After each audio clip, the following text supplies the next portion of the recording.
What is going on, guys? It's the Mad Dragon. We're doing our final preview video for the Guinness Six Nations 2024. It's come around awfully quick, right? Ireland versus Scotland. We've already got the videos up on the channel for Wales versus Italy and France versus England. You can go check those ones out after this one if you haven't already. But of course, in these selection reaction videos is where we're going to be taking a look at the team that has been named to play for both sides. We're going to go through the list of picks, who we think some good picks, some bad picks, any changes that have been made, some expectations from this game, and finally a score prediction. Lots of exciting stuff to go on here because we've got two teams that can win the Six Nations. It's much more likely that Ireland will than Scotland. Scotland have got a lot of things to overcome. I think they need to beat Ireland with a bonus point by about 40 points to get the score difference down, and also Ireland don't get the 4-try bonus point. There's a lot going on in order for Scotland to be able to take it, but it is, theoretically doable. It's more likely to be between Ireland and France and England with their sort of combinations and stuff going on. But we'll jump into this one because the two teams this week coming off the back of losses.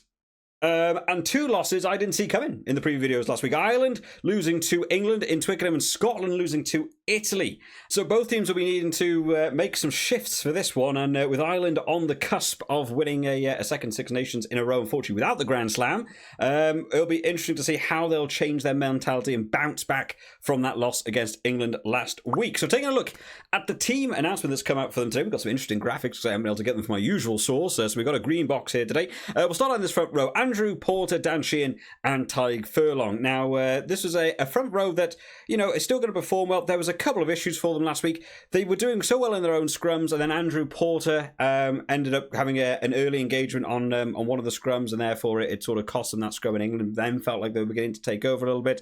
The line-out throwing for Ireland also, even with Dan Sheehan in, who settled them down in the World Cup, wasn't quite at the standard I was expecting for that last game, but it's probably still their best starting front row, so, hopefully they'll be a little bit improved this week. In the lock department, Joe McCarthy and Tadhg Byrne going in the 4-5. So Joe McCarthy, after having such an explosive start to the tournament, has been a little bit quieter as the tournament's gone on. Maybe a few people have been able to isolate his individual skill set, and they've been able to mark him up a little bit more. But I think he's still a good player. Ian Henderson's been dropped from the team entirely. I thought, if we were ever going to swap, it would probably be Ian Henderson coming back in that for sure. Joe McCarthy holds it out. No Ian Henderson in the team. I don't know if he's actually had an injury or anything. I haven't read anything about Ian Henderson, but I assume he's just sort of been dropped from the team.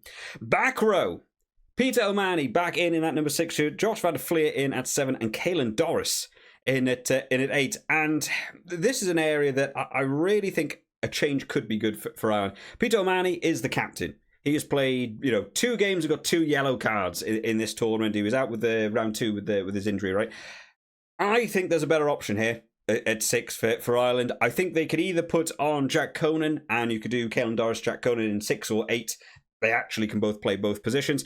You could also look at Ryan Baird, I think, potentially as a bit of a slightly different style back row because of the pace that Ryan Baird offers. Even though I imagine for this game specifically, he might be being looked at as a lock replacement. He can play in that flank position. I thought Ryan Baird might have a chance in there. It's one of the issues sometimes when you have that expertise and experience in a player. They get named as captain. They always sort of filter to the team. I do think there's a better opportunity for someone else to play 6 in this Ireland team, and it's one area that I think is beginning to punish them. Going a man down against England was never going to be helpful. They had it in their first round, right? Was it where Peter O'Mahony also had his yellow card as well? Things like that need to be cut out from his game because silly penalties and giving away a yellow card is a massive boost to the other team. In the halfback partnership, Jameson Gibson Park goes back in alongside Jack Crowley, and I'm glad to be seeing this partnership remaining because Conor Murray, what are you doing? At the end of the game last week at 78 minutes and 40 seconds or something, decided to go for a box kick exit clearance. Now, I'm never going to be sort of the person who, votes for teams should do the 5 phases of pick and goes and just see a game out and win and what have you. But, back-to-back Grand Slams on the line, box kicking away in the 79th minute of the game. Never do that. Just seal out the game. I think it's one of the reasons why Jameson Gibson Park is just in there now, is that starting number 9. I'm actually almost borderline a bit surprised to see Conor Murray in there. I thought maybe someone like Craig Casey could be getting a look in there, but I'm glad they stuck with Jameson Gibson Park for this 9-10. I think it's been working well for them. It is interesting that Crowley has started all games for the Six Nations. They haven't tested Frawley at 10 in a single game. He played that bit of fullback right in a couple of games, but Crowley looks to be he's cemented in now as the 10 for Ireland. I guess that's what we've got going ahead and going forwards. I did wonder whether we'd have any games over this where Frawley might get a looking.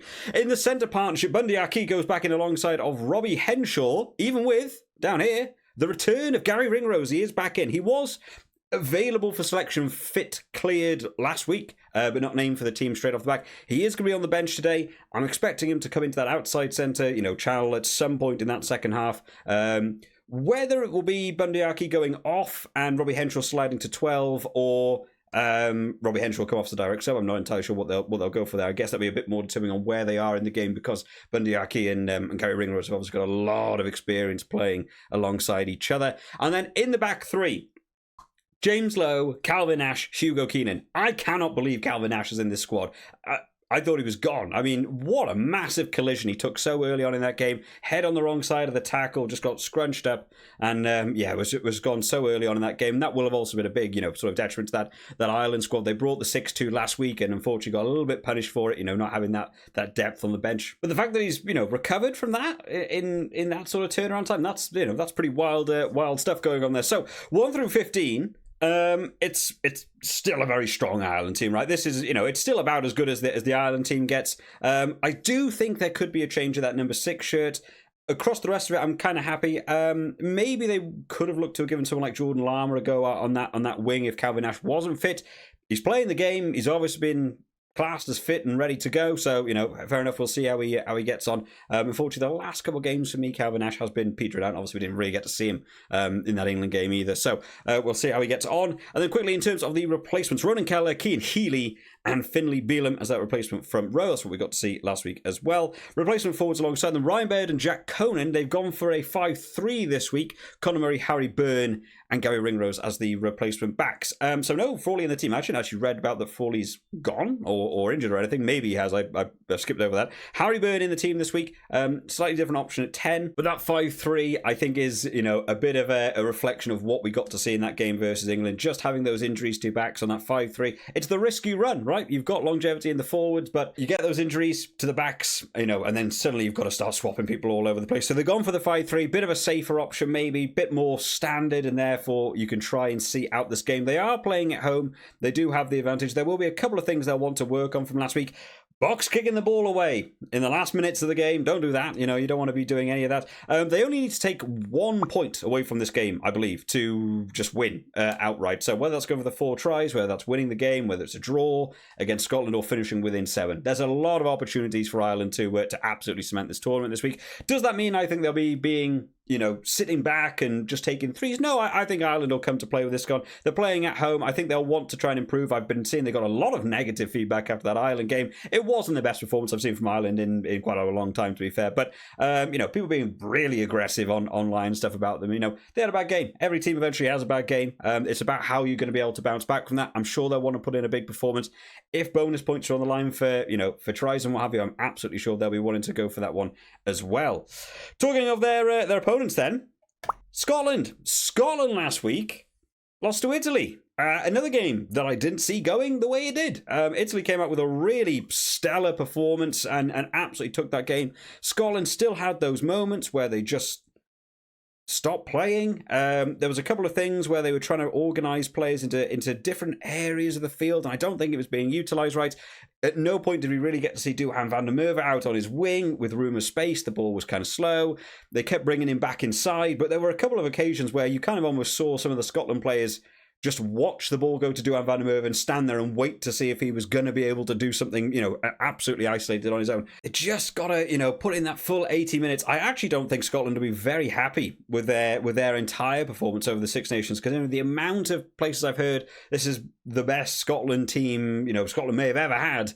It really doesn't seem to be landing in terms of getting the results and the overall performances. They come away with big score lines and some games that work well for them, but some of the performances overall have not really quite been there. So taking a look at the front row, Pierre Schoeman, George Turner, and Xander Ferguson. George Turner had probably his best game of the tournament for me. last week. He was actually, something I want to see from George Turner. He's a fast hooker. He has the ability to be round the field and go on big carries. I don't think we've got to see that through the tournament. Last week we actually did, which was nice to see. Going up against an Ireland forward pack, though, scrummaging is going to be very, very tough to compete at, and Scotland have been pinged throughout this tournament, even on their own put-ins at scrums, not going completely their way. So, be interesting to see how that copes. In the lock department, Grant Gilchrist going back in alongside of Scott Cummings. Scott Cummings having a slightly quieter game than he did 2 weeks ago when I was singing his praises. I thought he had a fantastic one 2 weeks ago. In the back row, Andy Christie, Rory Darge and Jack Dempsey. They obviously feel like this was working well enough for them. They've gone for the same back row.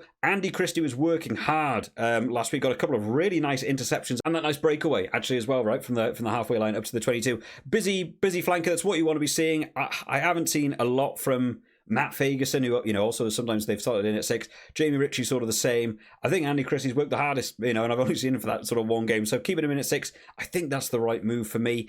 In the halfback partnership, Finn Russell goes in alongside of Ben White.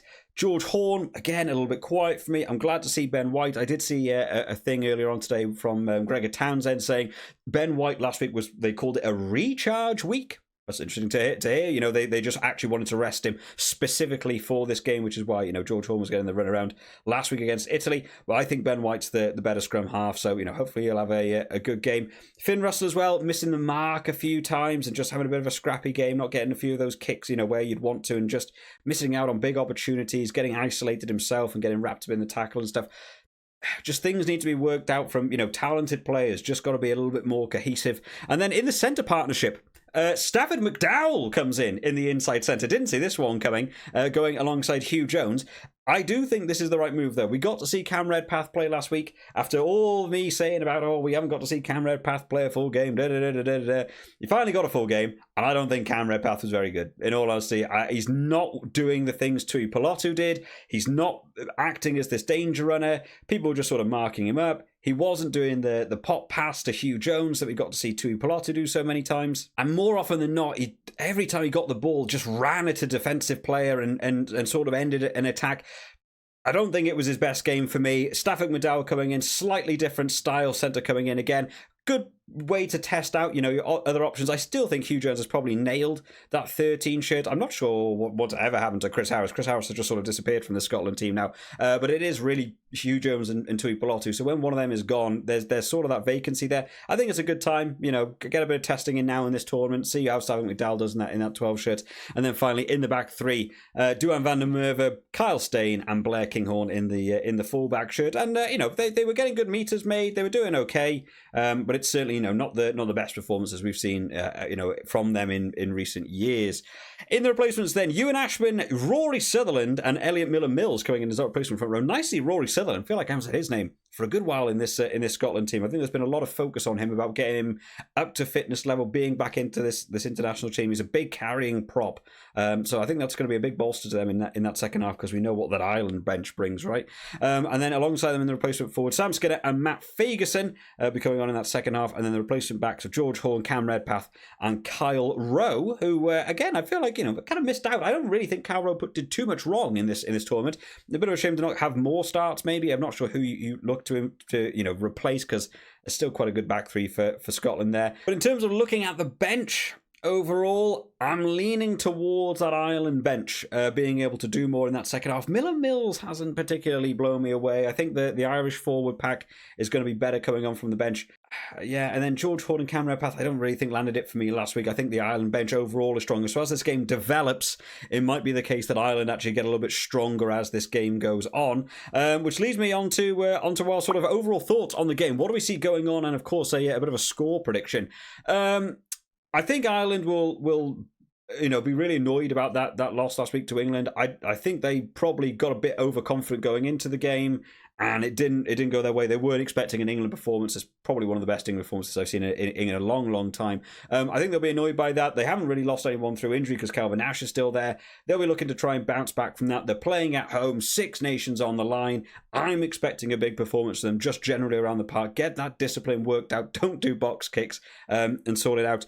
Scotland has been such a weird team this year. I had big expectations for Scotland. I expected them to Smash Wales, smash Italy. I thought they'd get the win over England. I thought France might be a really sort of close game. And even those sort of calls that I've got correct, you know, like Wales came back in the second half. Scotland kind of switched off against France, which let them get back into the game. They've not had a great performance against Italy. They're really sort of treading water at the minute and not doing the progression I expected from them. For me, it's just about this consistency for Scotland, being able to turn up to these games and have a designed plan and being able to stand by it. We all love Finn Russell from a viewing standpoint because we enjoy seeing his wildcard element. What's he going to get up to this week? Sometimes that goes wrong, and it feels like if he starts doing things wrong, nobody else is able to pick up the pieces around him. He's such a centralised figure. I'm sure Ireland will be targeting, you know, Finn Russell in this game. I think their really big strengths are people like Duhan van der Merwe out on that wing. I think Blair Kinghorn's great on the counter-attack. I think Scotland backs can look to do a lot of damage, and yet they keep it with the forwards so much. And I think that can slow down the play, and I've seen it a couple of times with Scotland where they even pass it out to the forwards who don't get it out wider, and they just carry it in. Ireland are a good team at the breakdown. They'll be looking for those jackal penalties. It's good to have people like Rory Darge and Andy Christie in there, because I think Scotland have got good flankers in terms of the breakdown to get those jackals in. But I think Ireland will be competing hard at that breakdown because Scotland disciplines let them down a couple of times and you will get punished. Ireland just need to take the win in this one. If they can find 3 from a jackal penalty, they absolutely will. So for me, in terms of a score prediction, I am leaning towards Ireland, and I'm actually going to go a little bit out there for Ireland, I think, this week, because I feel like Scotland might have that section again, that 20-minute portion of the game where they just turn off, and I think Ireland will begin to have a really good game. I'm going to go big. I'm going to go big because I'm wrong anyway most of the time. Let's go really big. Let's say Ireland to win this one. I'm going to say 16. I'm going to go big. Let's go big because I'm wrong if I go low. I'm wrong if I go high. So let's go for a big score. Let's say 16. Let's say that Ireland, in my opinion, are going to go for a monster game and try and win the Six Nations on a really big high. But there we have it, guys. That is my thoughts on the game. Drop it down in the comment sections what you think of both the teams and your own score predictions, because I enjoy having a read through them. Of course, make sure you get your fantasy teams locked in. We were going through them on Monday's video, and I may well be doing another stream tomorrow. We did a Friday stream last week, and it was really fun, and loads of people turned up for it. And we'll be talking about some of the Six Nations stuff, playing a bit of Rugby 22, talking about rugby games, doing over the fantasy stuff, all that sort of great stuff. A lot of stuff going on there. So keep your eyes out for tomorrow. Maybe we'll be doing a stream in Friday, sort of 4 p.m. time. Keep an eye out for that one. Let's all hope for an awesome Super Saturday, guys. No matter who you're supporting or whoever goes on to win, let's hope for some really awesome rugby. I'll see you all next time, guys. Bye-bye.